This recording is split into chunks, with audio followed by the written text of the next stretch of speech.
Hello peoples, welcome back to another episode of Pet Battle World Quests. Myself and these aspiring pet tamers are going up against Trapper Jarrun.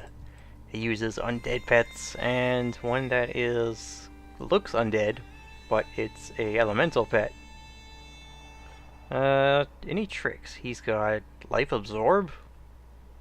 I think that's the one real big trick.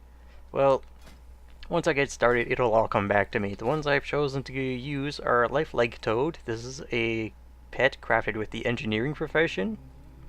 I think it's pretty easy to get. Maybe you can find one on the auction house.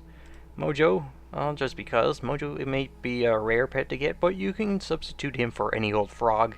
They're everywhere. Frog and Toad. Frog. Wow, that's a lot of frogs. What about Toad? Yup, a lot of those. And the last one is Rapana Whelk. You can choose any snail, and if you have the pet from Children's Week, you can choose Scooter the snail as well. Or maybe any other water pet with a defensive shield.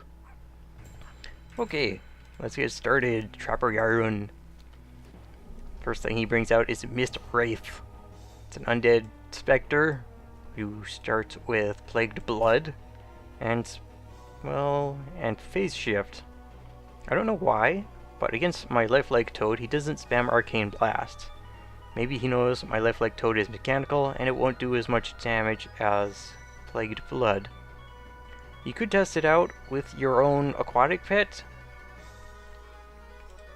Just to see what happens. Oh yeah, that's what I was thinking of. I was going to use a regular Toad, because they have the added damage of a swarm of flies, a critter type attack which deals damage over time, so that would kill Mist Wraith a bit faster. Anyways, lifelike Toad. Mist Wraith is going to start with Plagued Blood, which causes him to be healed when he hits me. So, well, he goes first, so I'm going to use Tongue Lash. It hits 1 to 2 times if I go second, 2 to 3 if I go first. Now, for some reason, well, I don't know. Well, there is a reason. He's going to use Phase Shift on the second round, so I may as well pass. But the next round, I'm going to heal, because this round, he's still immune. But I can't heal from the damage he deals to me this round. Now, Phase Shift has a 4-round cooldown, but Healing Wave has a 3-round cooldown. So I can just Tongue Lash him till Healing Wave is up. It's sort of an easy way to keep track of how many rounds have passed. So this is the second round. And it is kind of lucky to get 2 hits in with Tongue Lash. And don't worry, even with the randomness of hitting once or twice with Tongue Lash, you should be able to take out Mist Wraith. So, Healing Wave is off cooldown, but this turn Mist Wraith can't use Phase Shift. It has 1 round left, so I can use that turn to deal Tongue Lash damage. There, now he's going to use Phase Shift, so if I try to attack him, it'll go to waste, so I'm just going to heal up. There we go. Now, as for this turn, I can't do anything. I'm just going to pass. There we go, and Mist Wraith is just about dead. Lifelike Toad can also it's more like a 50-50 chance to take out the next pet on his own. There we go.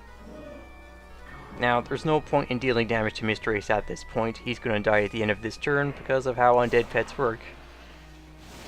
After they die, the next full turn, they can't die and they die at the end of that turn. It's kind of worded funny, but that's how it works.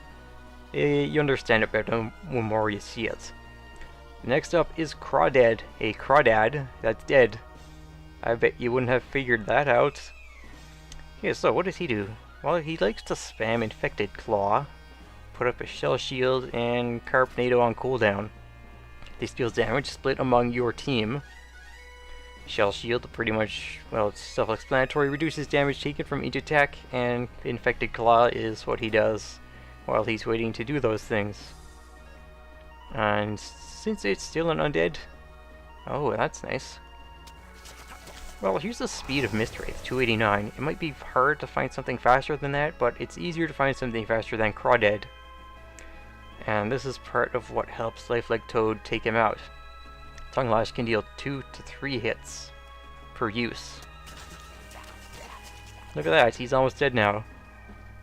What did he do the first round there? I would have put up Shell Shield to start out with, to be honest, if it were me. Crawdad is active, Tongue Lash hits him, Carpnado hits, Plague Blood heals him, Carpnado hits my other pets. Okay, so he starts with Carpnado, then he puts up his shield. Alright, well, that's up, and he is going to last a little longer. I think I'll heal now.